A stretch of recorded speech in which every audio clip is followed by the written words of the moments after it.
ഈശോ തെളിവെള്ളം എന്ന സ്ഥലത്ത് നീ കൊല്ലരുത്.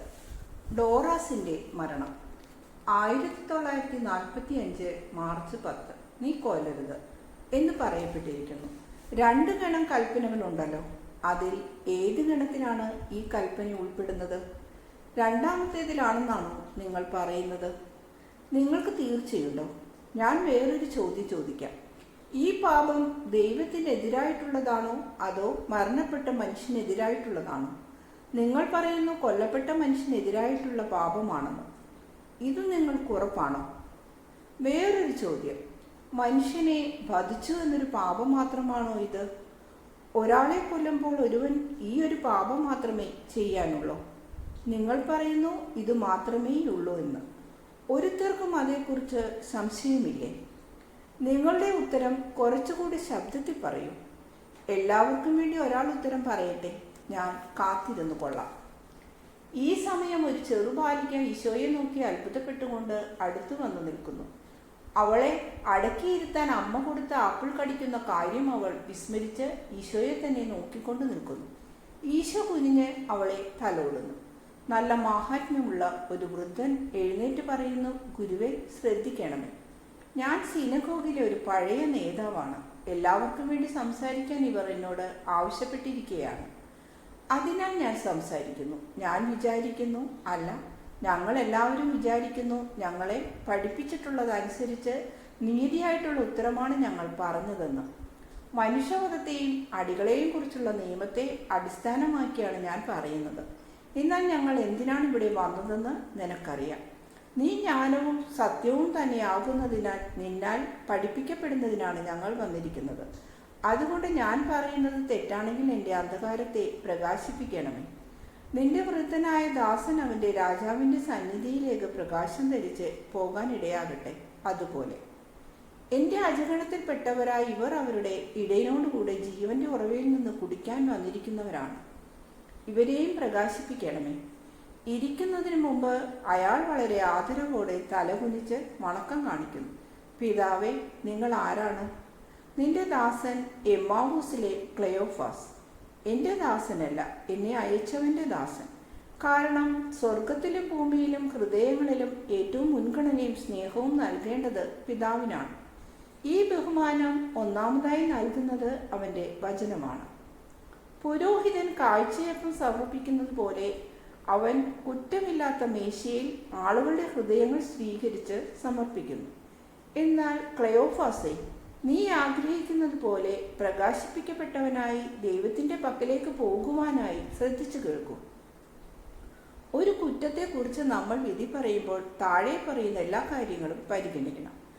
അതിനു മുൻപുണ്ടായിരുന്ന സാഹചര്യങ്ങൾ, ഒരുക്കിയ സാഹചര്യങ്ങൾ, കുറ്റത്തെ ന്യായീകരിക്കുന്ന കാര്യങ്ങൾ, കുറ്റത്തിൻ്റെ വിശദ വിവരങ്ങൾ, കൊലപാതകം നടത്തിയ ഒരു മനുഷ്യൻ പാപപൂർത്തിക്കായി ദൈവത്തിലേക്ക് തിരിയുന്നതിന് മുമ്പ് തന്നോട് തന്നെ ഈ ചോദ്യങ്ങളെല്ലാം ചോദിക്കട്ടെ.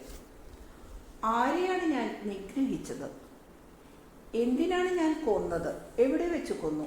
എന്തുപയോഗിച്ചാണ് കൊന്നത്? എന്ത് കാരണത്താൽ കൊന്നു? എങ്ങനെ കൊന്നു? എപ്പോൾ കൊന്നു? ആരെയാണ് ഞാൻ കൊന്നത്? ഒരു മനുഷ്യൻ. അവൻ സമ്പന്നനോ ദരിദ്രനോ സ്വതന്ത്രനോ അടിമയോ എന്ന് ഞാൻ പരിഗണിക്കുന്നില്ല.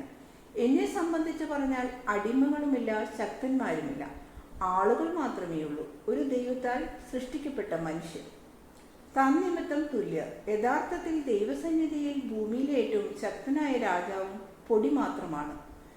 അവന്റെ ദൃഷ്ടിയിലും എൻ്റെ പക്കലും ഒരൊറ്റ അടിമത്തം മാത്രമേ ഉള്ളൂ, അതായത് പാപം. സാത്താന്റെ കീഴിലുള്ള അടിമത്തം പഴയ നിയമം സ്വതന്ത്രരായവർക്കും അടിമകൾക്കും തമ്മിൽ വിവേചനം കാണിക്കുന്നു. അതുപോലെ ഒറ്റയടിക്ക് കൊല്ലുന്നതും അടിയേറ്റയാൾ 2-3 ദിവസം കഴിഞ്ഞാണ് മരിക്കുന്നതെങ്കിൽ അതും വേർതിരിച്ചു കാണുന്നു. അതുപോലെ അടിയേറ്റ ഗർഭിണിയായ സ്ത്രീ മരിക്കുന്നതും ഗർഭസ്ഥിതമായ ശിശു മാത്രം മരിക്കുന്നതും വേർതിരിവോടെ കാണും. എന്നാൽ ഇതെല്ലാം പറയപ്പെട്ടിരുന്നത് പൂർണ്ണതയുടെ പ്രകാശം വിദൂരതയിലായിരുന്നപ്പോഴാണ്. ഇപ്പോൾ അത് നിങ്ങളുടെ ഇടയിലുണ്ട്. അത് പറയുന്നു, തൻ്റെ സഹസൃഷ്ടിയായ മനുഷ്യനെ കൊല്ലുന്നവൻ പാപം ചെയ്യുന്നു. അവൻ പാപം ചെയ്യുന്നത് മനുഷ്യനെതിരെ മാത്രമല്ല ദൈവത്തിനെതിരായും പാപം ചെയ്യുന്നു. മനുഷ്യൻ എന്താണ്? സൃഷ്ടപ്രപഞ്ചം മുഴുവൻ്റെയും രാജാവാകുവാൻ ദൈവം സൃഷ്ടിച്ച ഏറ്റവും ശ്രേഷ്ഠ സൃഷ്ടിയാണ് മനുഷ്യൻ. അവനെ തൻ്റെ ഛായയിലും സാദൃശ്യത്തിലും സൃഷ്ടിച്ചു. അരൂപിയാൽ അവൻ ദൈവത്തിന് സാദൃശ്യനാണ്. ദൈവത്തിൻ്റെ പൂർണ്ണതയുള്ള ചിന്തയിൽ നിന്നും തൻ്റെ പൂർണ്ണ ഛായയെടുത്ത് അത് മനുഷ്യന് നൽകി. നിങ്ങൾ ആകാശത്തിലും ഭൂമിയിലും കടലിലും നോക്കൂ. എത്ര മനോഹരതയുള്ളതാണെങ്കിലും മനുഷ്യനോട് തുല്യനായ ഒരു മൃഗത്തെയോ ചെടിയെയോ കാണാൻ കഴിയുമോ? മൃഗങ്ങൾ ഓടുന്നു, തിന്നുന്നു, കുടിക്കുന്നു, ഉറങ്ങുന്നു, പ്രത്യുൽപാദനം നടത്തുന്നു, ജോലി ചെയ്യുന്നു, പാടുന്നു, പറക്കുന്നു, ഇഴയുന്നു, കയറുന്നു. എന്നാൽ അവ സംസാരിക്കുന്നില്ല. മനുഷ്യന് ഓടാനും ചാടാനും കഴിയുന്നു. ഒരു മത്സ്യത്തെപ്പോലെ വേഗത്തിൽ നീന്താൻ കഴിയുന്നു. ഒരു ഇഴജന്തുവാണെന്ന് തോന്നത്തക്ക വിധം ഇഴയാൻ കഴിയുന്നു. പക്ഷിയെപ്പോലെ പാടാൻ കഴിയുന്നു, പ്രത്യുൽപാദനം നടത്തുന്നു. എന്നാൽ ഇവയ്ക്കെല്ലാം പുറമെ മനുഷ്യന് സംസാരിക്കാൻ കഴിയുന്നുണ്ട്. ഓരോ മൃഗത്തിനും അതാതിൻ്റെ ഭാഷയുണ്ട് എന്ന് പറയേണ്ട, സത്യമാണ്. ഓരോ മൃഗവും പക്ഷിയും അതാതിൻ്റെ ശബ്ദം കേൾപ്പിക്കുന്നുണ്ട്. എന്നാൽ എല്ലാറ്റിനും അവസാനത്തെ കാള ആദ്യത്തെ കാളയെ പോലെ തന്നെ അമറും. ആടും കഴുതയും എല്ലാ മൃഗങ്ങളും അതുപോലെ തന്നെ. കുരുകിൽ ചിലക്കും. വാനമ്പാടിയും രാപ്പാടിയും പാടും. വാനമ്പാടി സൂര്യനെ നോക്കി പാടും. രാപ്പാടി നക്ഷത്ര നിബിഡമായ ആകാശത്തെ നോക്കി രാത്രിയിൽ പാടും. എന്നാൽ എല്ലാം ഏറ്റവും ആദ്യം ചെയ്തതുപോലെ തന്നെയായിരിക്കും ലോകത്തിൻ്റെ അവസാന നാളിലും. നേരെ മറിച്ച് മനുഷ്യന് ശബ്ദവും ഭാഷയും മാത്രമല്ല, ഒരു നാഡീവ്യൂഹവുമുണ്ട്. അതിൻ്റെ കേന്ദ്രമാണ് തലച്ചോറ്. ബുദ്ധിയുടെ ഇരിപ്പിടമാണ് തലച്ചോറ്. പുതിയ പുതിയ അനുഭവങ്ങൾ ഗ്രഹിക്കാനും അവയെക്കുറിച്ച് ചിന്തിക്കാനും അവയ്ക്ക് പേര് നൽകുവാനും മനുഷ്യന് അങ്ങനെ കഴിയുന്നു. ആദം നായയെ തൻ്റെ സ്നേഹിതനെന്ന് വിളിച്ചു. ചെറിയ താടി വീശിയുള്ള മുഖവും അതിനു ചുറ്റും കുഞ്ചിരോമവുമുള്ള മൃഗത്തെ സിംഹമെന്ന് വിളിച്ചു.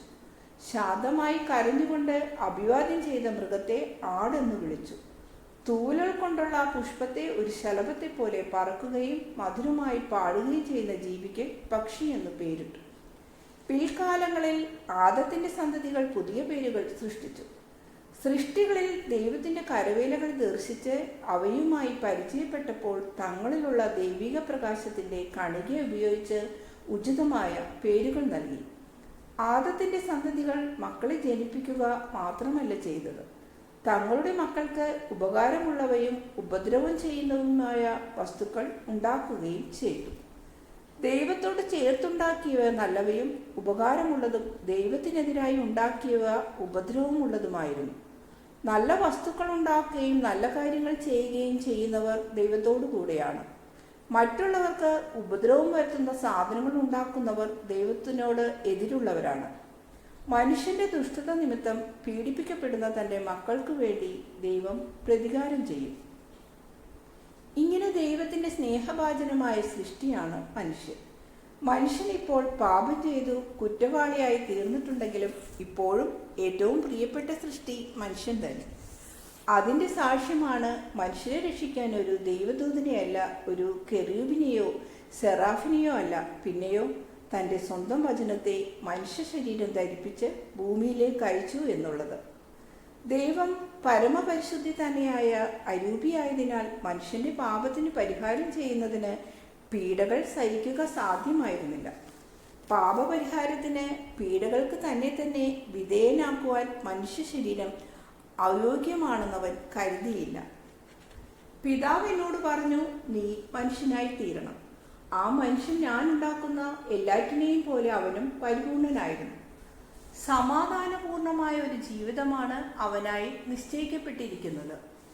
ഏറ്റവും സമാധാനപൂർണമായ അന്തിമനിദ്രയും സന്തോഷത്തോടു കൂടിയുള്ള ഉണർവും എൻ്റെ സ്വർഗീയ പർദീസയിൽ ഏറ്റവും ആനന്ദപ്രദമായ നിത്യജീവിതവും. എന്നാൽ നിങ്ങൾക്കറിയാമല്ലോ, അശുദ്ധമായിട്ടുള്ള യാതൊന്നിനും ഞങ്ങളുടെ പർദീസയിൽ പ്രവേശനമില്ല. കാരണം അവിടെ ഞങ്ങൾ ഏകവും തൃത്വവുമായ ദൈവത്തിൻ്റെ സിംഹാസനമുണ്ട്. അതിൻ്റെ മുമ്പിൽ നിൽക്കാൻ പരിശുദ്ധിക്ക് മാത്രമേ അനുമതിയുള്ളൂ. ആരായിരിക്കുന്നുവോ അവനാണ് ഞാൻ. എൻ്റെ ദൈവസ്വഭാവം, ഞങ്ങളുടെ അസ്തിത്വത്തിൻ്റെ രഹസ്യം പാപമില്ലാത്തവർക്ക് മാത്രമേ മനസ്സിലാക്കാൻ കഴിയൂ. എന്നാൽ മനുഷ്യൻ ആദത്തിലും ആദം വഴിയായും മലിനപ്പെട്ടു പോകും. അവനെ ശുചിയാക്കൂ, ഞാനത് ആവശ്യപ്പെടുന്നു. ഇപ്പോൾ മുതൽ ആ മനുഷ്യൻ നീയായിരിക്കും, ആദ്യജാതൻ. കാരണം മരണമുള്ള ശരീരവുമായി ഇവിടെ ആദ്യം പ്രവേശിക്കുന്നത് നീയായിരിക്കും. നിന്നിൽ പാപം ഉണ്ടാവുകയില്ല, നിന്റെ ആത്മാവിന് ഉത്ഭവപാപവും ഉണ്ടാവുകയില്ല. ഭൂമിയിൽ നിനക്ക് മുൻപ് ജീവിച്ചിരുന്നവരും നിനക്ക് ശേഷം ജീവിച്ചിരിക്കുന്നവരും രക്ഷകനുമായ നിന്റെ മരണം വഴിയായിരിക്കും രക്ഷ പ്രാപിക്കുക. ജനിച്ച ഒരുവന് മാത്രമേ മരിക്കാൻ കഴിയൂ. ഞാൻ ജനിച്ചു, ഞാൻ മരിക്കുകയും ചെയ്യും. മനുഷ്യൻ ദൈവത്തിൻ്റെ പ്രിയഭാജനമായ സൃഷ്ടിയാണ്. ഇനി എന്നോട് പറയൂ, ഒരു പിതാവിന് അനേകം മക്കളുണ്ട്, എന്നാൽ ഒരുവൻ പിതാവിൻ്റെ സ്നേഹഭാജനമാണ്. അവൻ്റെ കണ്ണിൻ്റെ കൃഷ്ണമണിയാണ്. ഈ മകൻ വധിക്കപ്പെടുകയാണെങ്കിൽ മറ്റേത് പുത്രനും വധിക്കപ്പെട്ടാൽ എന്നതിനേക്കാൾ കൂടുതലായി ആ പിതാവിന് വേദനയുണ്ടാകുകയില്ലേ?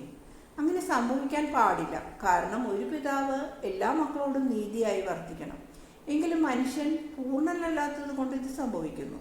ദൈവത്തിന് നീതിയായി അങ്ങനെ ചെയ്യാം. കാരണം എല്ലാ സൃഷ്ടികളിലും വെച്ച് അരൂപിയായ ആത്മാവുള്ള ഏക സൃഷ്ടി മനുഷ്യനാണ്. ഈ അരൂപിയായ ആത്മാവ് ദൈവത്തിൻ്റേതുപോലെ തന്നെയാണ്.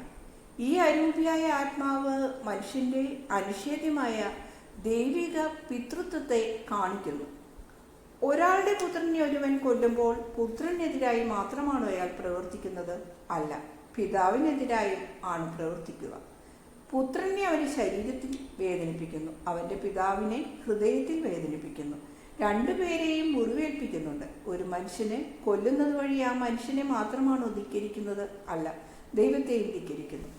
മനുഷ്യനെ അവൻ്റെ ശരീരത്തിലും ദൈവത്തെ തൻ്റെ അവകാശത്തിലും ധിക്കരിക്കുന്നു. കാരണം ജീവനും മരണവും കൊടുക്കുകയും എടുക്കുകയും ചെയ്യുന്നത് അവൻ മാത്രമാണ്. കൊല്ലുക എന്നത് ദൈവത്തോടും മനുഷ്യനോടും ചെയ്യുന്ന ആക്രമമാണ്. കൊല്ലുക എന്നത് ദൈവത്തിൻ്റെ അധികാരപരിധിക്കുള്ളിലേക്ക് പ്രവേശിക്കലാണ്. കൊല ചെയ്യുക എന്നത് സ്നേഹത്തിൻ്റെ പ്രമാണത്തിന് എതിരെയുള്ള നീക്കമാണ്. കൊല ചെയ്യുന്നവൻ ദൈവത്തെ സ്നേഹിക്കുന്നില്ല. കാരണം ദൈവത്തിൻ്റെ പ്രവൃത്തികളിൽ ഒന്നിനെ, ഒരു മനുഷ്യനെ അവൻ ശിഥിലമാക്കുകയാണ് ചെയ്യുക. കൊല ചെയ്യുന്നവൻ തൻ്റെ അയൽക്കാരനെ സ്നേഹിക്കുന്നില്ല. കാരണം അവൻ തൻ്റെ അയൽക്കാരനിൽ നിന്ന് ജീവനെ അപഹരിക്കുന്നു. എന്നാൽ കൊലയാളി തന്നെയും തൻ്റെ സ്വന്തം ജീവനെയും സംരക്ഷിക്കാൻ ആഗ്രഹിക്കുന്നു. ഇങ്ങനെ ആദ്യത്തെ 2 ചോദ്യങ്ങൾക്ക് ഉത്തരം ഞാൻ പറഞ്ഞു കഴിഞ്ഞു. എവിടെ വെച്ചാണ് ഞാൻ കൊന്നത്? വഴിയിൽ വെച്ച് കൊല്ലാം, അയാളുടെ വീട്ടിൽ കയറി കൊല്ലാം, അല്ലെങ്കിൽ അയാളെ തൻ്റെ വീട്ടിലേക്ക് ക്ഷണിച്ചു വരുത്തി കൊല്ലാം. ഏതെങ്കിലും ഒരു അവയവം മുറിച്ചു കളഞ്ഞ് കൂടുതൽ വേദനിപ്പിച്ചു കൊല്ലാം, അല്ലെങ്കിൽ ഇരട്ടക്കൊല നടത്താം. ഗർഭിണിയായ ഒരു സ്ത്രീയെ കൊല്ലപ്പെടുമ്പോൾ ഇരട്ടക്കൊലയാണ് നടത്തുക. മുൻകൂട്ടിയുള്ള ആലോചന കൂടാതെ വഴിയിൽ വെച്ച് കൊല്ലാൻ പാടുണ്ട്. നമ്മുടെ നിയന്ത്രണം വിട്ടുപോയ ഒരു മൃഗം വഴിയെ പോയ ഒരാളെ കൊന്നെന്ന് വരാം. ഈ സംഭവത്തിൽ നേരത്തെയുള്ള കരുതലില്ല. എന്നാൽ ഒരു മനുഷ്യൻ കടാരയുമായി, എന്നാൽ മേൽത്തരം വസ്ത്രങ്ങളും ധരിച്ച് അത് മറച്ചു വെച്ചുകൊണ്ട് ശത്രുവിൻ്റെ വീട്ടിലേക്ക് പോകുന്നു. പലപ്പോഴും ശത്രുവാകുന്ന ആൾ ചെയ്യുന്ന ഏക കുറ്റം ഇയാളെക്കാൾ നല്ലവനാകുന്നു എന്നതായിരിക്കും. അവനെ ബഹുമാനിക്കാൻ എന്നതുപോലെ സ്വന്തം വീട്ടിലേക്ക് ക്ഷണിക്കുന്നു. അനന്തരം അയാളുടെ കഴുത്തറുത്ത് കിണറ്റിലേക്ക് എറിയുന്നു. ഇങ്ങനെ ചെയ്യുമ്പോൾ മുൻകൂട്ടിയുള്ള ആലോചനയുണ്ട്. അവൻ്റെ കുറ്റം അതിൻ്റെ ദുഷ്ടതയിലും ക്രൂരതയിലും ആക്രമ സ്വഭാവത്തിലും പൂർണ്ണമാകുന്നു. ഞാൻ ഒരമ്മയെയും കുഞ്ഞിനെയും കൂടെ കൊല്ലുകയാണെങ്കിൽ 2 മരണത്തിൻ്റെ കണക്ക് ദൈവം എന്നോട് ചോദിക്കും. കാരണം ദൈവകൽപ്പന അനുസരിച്ച് മനുഷ്യന് ജന്മം കൊടുക്കുന്ന ഗർഭപാത്രം വിശുദ്ധമാണ്. അതിനുള്ളിൽ വളരുന്ന ജീവനും വിശുദ്ധമാണ്. അതിന് ദൈവം ഒരാത്മാവിനെ നൽകിയിട്ടുണ്ട്. ഏതു വിധത്തിലാണ് ഞാൻ കൊന്നത്? കൊല്ലാനുള്ള ആയുധവും ധരിച്ചാണ് ആൾ പോയതെങ്കിൽ കൊല്ലാൻ ഞാൻ ഉദ്ദേശിച്ചില്ല എന്ന് പറയുന്നത് വ്യർത്ഥമാണ്. കോപം കൊണ്ട് ജ്വലിക്കുമ്പോൾ ഒരുവിൻ്റെ കൈ തൻ്റെ ആയുധമായി തീരും. അല്ലെങ്കിൽ നിലത്തു നിന്നെടുത്ത ഒരു കല്ല് ഉപയോഗിച്ചെന്നിരിക്കും. അല്ലെങ്കിൽ വൃക്ഷത്തിൽ നിന്നൊടിച്ച ഒരു കമ്പ് ആയുധമാക്കിയിരിക്കാം. എന്നാൽ സ്വന്തം കടാരയോ കോടാലിയോ പരിശോധിക്കുകയും മൂർച്ച പോരെന്ന് തോന്നിയാൽ അത് മൂർച്ചയുള്ളതാക്കുകയും പിന്നീട് ശരീരത്തിൽ ഒളിച്ചു വെക്കുകയും എന്നാൽ പെട്ടെന്ന് എടുക്കത്തക്ക വിധത്തിൽ അത് സജ്ജീകരിക്കുകയും ചെയ്തിട്ട് ശത്രുവിൻ്റെ പക്കലേക്ക് പോകുന്നവനെ കൊല്ലാൻ ഞാൻ ഉദ്ദേശിച്ചില്ല എന്ന് പറയാൻ തീർച്ചയായും സാധിക്കുകയില്ല. വിഷമുള്ള സസ്യങ്ങളും പഴങ്ങളും പറിച്ച് അതുകൊണ്ട് പൊടിയോ പാനീയമോ ഉണ്ടാക്കി അത് മധുരപാനീയമാണെന്ന് വ്യാജേന ശത്രുവിന് കൊടുത്തിട്ട് കൊല്ലാൻ ഞാൻ ആഗ്രഹിച്ചില്ല എന്ന് പറയാൻ കഴിയുകയില്ല. എന്നാൽ ഇപ്പോൾ നിങ്ങൾ സ്ത്രീകൾ ശ്രദ്ധിച്ചു കേൾക്കൂ. നിങ്ങൾ മൗന അനുവാദത്തോടെ ശിക്ഷിക്കപ്പെടാതെ പോകുന്ന കൊലപാതകിനികൾ. എത്ര ജീവനാണ് നിങ്ങൾ അപഹരിക്കുന്നത്? ഉദരത്തിൽ വളരുന്ന ഫലത്തെ അതിൽ നിന്നും വേർപെടുത്തുന്നത് കൊലപാതകമാണ്. ഒന്നുകിൽ അത് കുറ്റകരമായ ബീജസ്വീകരണത്തിൽ നിന്നുണ്ടായതായിരിക്കാം, അല്ലെങ്കിൽ അത് ആവശ്യമില്ലാത്തൊരു ഭ്രൂണം, നിങ്ങൾക്ക് ഉപകാരമില്ലാത്തൊരു ഭാരം. നിങ്ങളുടെ ശരീരത്തിനും സ്വത്തിനും ഒരു ഭാരം എന്ന് നിങ്ങൾ കരുതുന്നു. ഈ ഭാരം ഉണ്ടാകാതിരിക്കാൻ ഒരു മാർഗമേ ഉള്ളൂ: പരിശുദ്ധമായ ജീവിതം നയിക്കുക. ജഡികാസക്തിയോടുകൂടെ കൊലപാതകവും ചേർക്കാതിരിക്കുക. മനുഷ്യൻ കാണാത്തത് കൊണ്ട് ദൈവവും കാണുന്നില്ലെന്ന് വിചാരിക്കാതിരിക്കൂ. ദൈവമെല്ലാം കാണുന്നു, എല്ലാം ഓർത്തിരിക്കുകയും ചെയ്യുന്നു. അത് നിങ്ങൾ ഓർമ്മിച്ചു കൊള്ളുക. എന്തുകൊണ്ടാണ് ഞാൻ കൊന്നത്? ഓ, എത്രയെത്ര കാരണങ്ങൾ! പെട്ടെന്നുണ്ടാകുന്ന മനസ്സിന്റെ ഒരു സംഭ്രമം, അതിൻ്റെ ഫലമായുളവാകുന്ന വികാരവിക്ഷോഭം. ഉദാഹരണം, വിവാഹക്കിടക്ക മലിനപ്പെട്ടു എന്ന് കാണപ്പെടുന്നു. അഥവാ ഒരു കള്ളൻ ഭവനത്തിനുള്ളിൽ കടന്നിരിക്കുന്നു. ഒരു ദുഷ്ടനായ മനുഷ്യൻ യൗവനപ്രായത്തിലുള്ള പുത്രിയെ ആക്രമിക്കാൻ ശ്രമിക്കുന്നു, മുതലായവ. വേറെ ചില കാരണങ്ങൾ മുൻകൂട്ടി ആലോചിച്ച് നിർദ്ദയം തീരുമാനിക്കുന്നവയാണ്. ഉദാഹരണം, എതിർസാക്ഷി പറയുന്ന ഒരാൾ നിങ്ങളുടെ മാർഗത്തിന് തടസ്സമാകുന്നു എന്നു കരുതപ്പെടുന്നയാൾ ഒരാളുടെ സ്ഥാനമോ പണമോ തട്ടിയെടുക്കാൻ ആഗ്രഹിക്കുമ്പോൾ. ഇങ്ങനെ പലതും. മാനസിക വിഭ്രാന്തിയിൽ പെട്ടെന്ന് കൊലപാതകം നടത്തിയവനോട് ദൈവം ക്ഷമിക്കും. എന്നാൽ അധികാരത്തിനും മറ്റുള്ളവരുടെ പ്രീതിക്കും വേണ്ടി കൊല ചെയ്യുന്നവരോട് ദൈവം ക്ഷമിക്കുകയില്ല. എപ്പോഴും നന്നായി വ്യാപരിക്കുക, എന്നാൽ നിങ്ങൾ ഓരോരുത്തരുടെയും നോട്ടത്തെയോ വാക്കിനെയോ ഭയപ്പെടുകയില്ല. നിങ്ങൾക്കുള്ളത് കൊണ്ട് സന്തുഷ്ടരായിരിക്കുക. അപ്പോൾ മറ്റുള്ളവരുടെ സ്വത്ത് നിങ്ങൾ ആഗ്രഹിച്ച് അത് കൈക്കലാക്കാൻ കൊലപാതകം നടത്തുകയില്ല. എങ്ങനെയാണ് ഞാൻ കൊന്നത്? ആദ്യത്തെ വികാരത്തള്ളലിന് ശേഷം ദയയില്ലാതെയാണോ? ചിലപ്പോൾ മനുഷ്യന് സ്വയം നിയന്ത്രിക്കാൻ കഴിവില്ലാതെയാകും. കാരണം കവണയേറുകാരൻ കല്ലെറിയുന്നത് പോലെ സാത്താൻ ഒരുവനെ തിന്മയിലേക്ക് എറിയും. എന്നാൽ കവണയേറുകാരൻ്റെ ഒരു കല്ല് അതിൻ്റെ ലക്ഷ്യത്തിലെത്തിയ ശേഷം തിരിച്ചു വീണ്ടും കവണയിലേക്ക് വന്ന് വീണ്ടും എറിയണമെന്ന് ആവശ്യപ്പെട്ടാൽ അതേക്കുറിച്ച് നിങ്ങൾ എന്തു പറയും? ആ കല്ലിന് പിശാചബാധയുണ്ടെന്ന് പറയും. നാരകീയ ശക്തി അതിന്മേലുണ്ടെന്ന് പറയും. ഇതുപോലെയാണ് മനുഷ്യൻ. ആദ്യത്തെ അടി കഴിഞ്ഞ് രണ്ടാമത്, മൂന്നാമത്, 10ാമത്, ഇങ്ങനെ നിയന്ത്രണമില്ലാതെ വലിയ ക്രൂരതയോടെ മനുഷ്യൻ പ്രവർത്തിക്കും. ആദ്യത്തെ വികാരത്തള്ളൽ കഴിയുമ്പോൾ കോപമടങ്ങും, സുബുദ്ധി തെളിയും. ന്യായീകരിക്കാവുന്ന ഒരു കാരണത്താലാണ് വികാരക്ഷോഭം ഉണ്ടായതെങ്കിൽ, എന്നാൽ സാത്താൻ വിരോധം ഉടലെടുത്തവനായതുകൊണ്ട് ഒരു തനി കൊലയാളിക്ക് ക്രൂരത കൂടുകയാണ്. ഓരോ അടിക്ക് ശേഷം കൂടുതൽ ക്രൂരതയോടെ വീണ്ടും അടിക്കുന്നു. കാരണം ഇത് ചെയ്യുന്നത് സാത്താൻ തന്നെയാണ്. എപ്പോഴാണ് ഞാൻ കൊന്നത്? ആദ്യത്തെ വികാരക്ഷോഭത്തിലോ അതോ അത് ശമിച്ച ശേഷമോ? എൻ്റെ പക കൂടുതൽ കൂടുതൽ വർദ്ധിച്ചു വരികയും എന്നാൽ ക്ഷമിച്ചെന്ന് ഞാൻ അഭിനയിക്കുകയും ചെയ്തിരുന്നു. കുറേ വർഷം ഞാൻ കൊല നടത്താനായി കാത്തിരുന്നു. ഇരട്ടി വേദന വരുത്താൻ മക്കൾ വഴിയായി അപ്പനെ കൊല്ലിക്കാൻ ഞാൻ ശ്രമിച്ചിരുന്നു. കൊലപാതകം വഴി ഒരുവൻ 1-2 ഗണം പ്രമാണങ്ങളെ ധിക്കരിക്കുന്നു എന്ന് നിങ്ങൾ കാണുന്നല്ലോ. കാരണം ദൈവത്തിൻ്റെ അവകാശം സ്വന്തമാക്കാൻ നിങ്ങൾ ശ്രമിക്കുന്നു. അയൽക്കാരനെ നിങ്ങൾ പീഡിപ്പിക്കുന്നു. അതിനാൽ കൊലപാതകം ദൈവത്തിനെതിരായും അയൽക്കാരനെതിരായുമുള്ള പാപമാണ്. ഒരു മനുഷ്യനെ വധിക്കുന്നു എന്ന് പാപം മാത്രമല്ല ഇതുവഴി ഉണ്ടാകുന്നത്: വിരോധം, ആക്രമം, അഹങ്കാരം, അനുസരണക്കേട്, ദൈവനിന്ദ, ഇവയെല്ലാം ഉണ്ടാകുന്നു. ചിലപ്പോൾ ഒരു സ്ഥാനം ലഭിക്കാനോ സ്വത്ത് കൈവശപ്പെടുത്താനോ ആണെങ്കിൽ അത്യാഗ്രഹം എന്ന പാപവും ചെയ്യുന്നു. ഇപ്പോൾ ഞാൻ ഇത്രയും മാത്രമേ പറയുന്നുള്ളൂ. വേറൊരു ദിവസം ഇതേക്കുറിച്ച് കൂടുതൽ പറയാം. കൊലപാതകം ആയുധം കൊണ്ടും വിഷം കൊണ്ടും മാത്രമല്ല ചെയ്യുന്നത്. പരദൂഷണം വഴിയും കൊലപാതകം നടത്താൻ കഴിയും. അതേക്കുറിച്ച് ധ്യാനിക്കുക. ഈ കാര്യവും നിങ്ങളോട് ഞാൻ പറയുന്നു. തൻ്റെ കൈകൊണ്ട് മരിക്കാതിരിക്കത്തക്ക വിധം സൂത്രം പ്രയോഗിച്ച തൻ്റെ അടിമയെ കൊല്ലുന്ന യജമാനൻ ഇരട്ടിക്കുറ്റക്കാരനാണ്. ഒരടിമ യജമാനന്റെ പണമല്ല, അവൻ്റെ ദൈവത്തിൻ്റെ ഒരു ആത്മാവാണ്. അവനെ ഒരു കാളയേക്കാൾ ഹീനനായി കരുതി അപ്രകാരം പ്രവർത്തിക്കുന്ന യജമാനൻ ശപിക്കപ്പെട്ടവനായിരിക്കട്ടെ. ഈശോയുടെ കണ്ണുകൾ തേജസ്സും കൊണ്ട് തിളങ്ങുന്നു.